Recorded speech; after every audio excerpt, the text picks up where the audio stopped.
Alhamdulillahirabbil alamin, ja'alallahu qalaman lil kitabah wal kitabah lil qiraah wal qiraah lil ma'rifah wal ma'rifah lil ibadah wal ibadah lillahi ta'ala. Uhaikum tahiyatan islamiyatan fakhiru tahiyatin fil alamin wa tahiyata islam ya salam. Bismillahirrahmanirrahim. Assalamualaikum warahmatullahi wabarakatuh. Yang pertama-tama, marilah kita panjatkan puja dan puji syukur kita kehadirat Allah Subhanahu wa taala yang telah memberikan kita nikmat iman, nikmat Islam, dan nikmat sehat walafiat sehingga kita dapat berkumpul di bulan Ramadan pada tahun ini. Yang kedua, tak lupa juga kita panjatkan salawat serta salam kepada Nabi kita, Nabi Muhammad Sallallahu Alaihi Wasallam, yang telah membawa umat manusia dari zaman kegelapan ke zaman yang terang benderang, dari zaman jahilah ke zaman yang Islamiyah. Yang ketiga, berdirinya saya di sini untuk menyampaikan sebuah kisah suri tauladan mengenai salah satu nabi atau rasul yang wajib kita imani, yaitu Nabi Ilyasa. Nah, untuk mengawali kisah Nabi Ilyasa ini, jadi pasti nih banyak dari teman-teman yang mengira kalau Nabi Ilyasa ini adalah kerabat ataupun anak dari Nabi Ilyas. Ternyata, walaupun memiliki nama yang hampir sama nih, mirip, Nabi Ilyasa tidak memiliki hubungan darah nih dengan Nabi Ilyas. Tetapi, pada saat Nabi Ilyasa kecil, Nabi Ilyasa sempat dirawat oleh Nabi Ilyas. Nah, saat itu kejadiannya adalah saat dalam pelarian Nabi Ilyas. Jadi pada saat itu nih, Nabi Ilyas sedang dikejar-kejar oleh Bani Israel. Karena sebagian dari Bani Israel menganggap Nabi Ilyas ini adalah penyebar ajaran sesat. Dan juga banyak yang menganggap bahwa Nabi Ilyas adalah tukang sihir. Jadi ketika Nabi Ilyas dalam pelarian, ia bersembunyi nih di kediaman Nabi Ilyasa. Pada saat itu Nabi Ilyasa tinggal bersama ibunya. Saat itu juga nih, Nabi Ilyasa umurnya masih sangat kecil dan juga ia dalam keadaan sakit keras. Nah, atas izin Allah, Nabi Ilyas membantu dalam pengobatan Nabi Ilyasa. Jadi, ketika Nabi Ilyasa telah sembuh, nah Nabi Ilyasa ini belajarlah atau mengikut kepada Nabi Ilyas dalam menyebarkan dakwah ajaran agama Islam. Nah, ketika ia telah dewasa, ia berdakwah kembali nih. Nabi Ilyasa ini ketika sudah dewasa, setelah ia belajar tauhid dan segala macam ilmu tentang agama Islam, ia kembali berdakwah kemana? Yaitu ke Bani Israel. Jadi Nabi Ilyasa ini termasuk salah satu dari 12 nabi yang diutus Allah untuk berdakwah di kalangan Bani Israel. Nah, karena Nabi Ilyasa ini adalah yang dikenal oleh banyak orang sebagai sosok yang bijaksana, ada beberapa dari Bani Israel yang menerima dakwah Nabi Ilyasa. Tapi ada juga nih yang tidak menerima dan yang menganggap sama saja nih seperti Nabi Ilyas, kalau Nabi Ilyasa adalah tukang sihir dan penyebar ajaran sesat.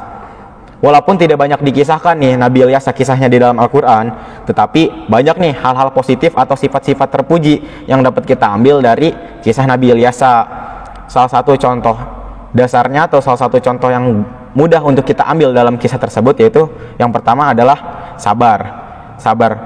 Sebenarnya sabar Nabi Ilyasa ini dalam hal apa ya? Nah, jadi Nabi Ilyasa ini seumur hidupnya hanya berdakwah kepada Bani Israel. Seumur hidup ia berdakwah kepada Nabi Israel, tetapi tidak banyak nih yang mengikuti ajarannya. Karena ia dianggap tadi banyak yang anggap dia cuman tukang bohong, pemilik ajaran sesat, dan juga banyak yang anggap juga dia adalah tukang sihir.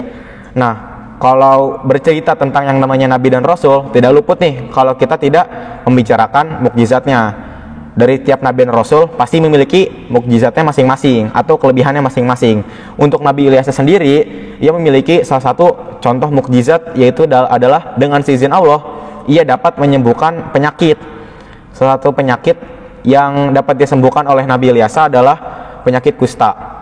Nah, kembali lagi nih ke dalam sifat Nabi Ilyasa, yaitu yang namanya bersabar.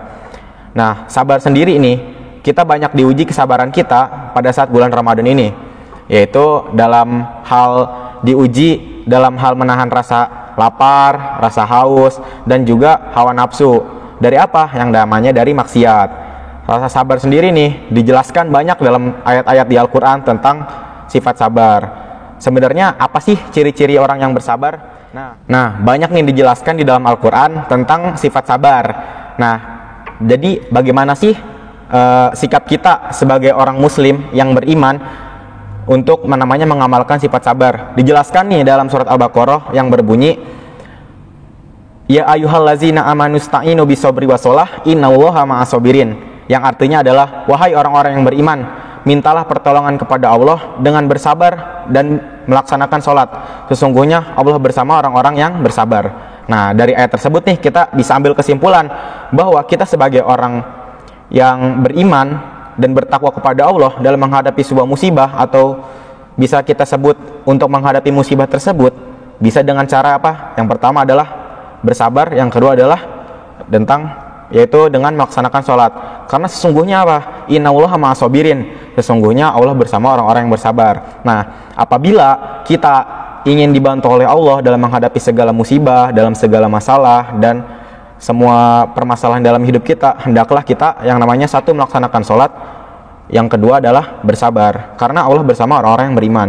Nah, kemudian selain ayat tersebut dijelaskan lagi nih bagaimana atau cara dalam kita menunjukkan rasa sabar kita, yaitu dalam surat Al-Baqarah lagi nih yang berbunyi Bismillahirrahmanirrahim, walanabluwannakum bisyai'im minal khaufi wal ju'i wa naqsim minal amwali wal anfusi was samarat wa basyiris sabirin alladzina idza asabathum musibah qalu inna lillahi wa inna ilaihi rajiun. Artinya nih, walanabluwannakum bisyai'im minal khaufi wal ju'i wa naqsim minal amwali wal anfusi was samarat. Artinya, dan kami menguji kalian dengan memberi kalian dengan sedikit dari ketakutan, kelaparan, kekurangan bahan makanan, wasamarat, dan kekurangan buah-buahan, wabasyiri sobirin, dan sampaikanlah kabar gembira kepada orang-orang yang bersabar. Alladzina idza asobathum musibah, yang apabila diberikan kepada mereka musibah, qalu, mereka berkata, innalillahi wa inna ilaihi rajiun. Nah, jadi hendaknya kita sebagai orang-orang yang beriman, ketika kita dihadapkan dalam suatu masalah atau musibah, hendaklah kita berkata innalillahi wa inna ilaihi rajiun. Yaitu sungguhnya kami adalah milik Allah dan hanya kepadanya lah kami kembali.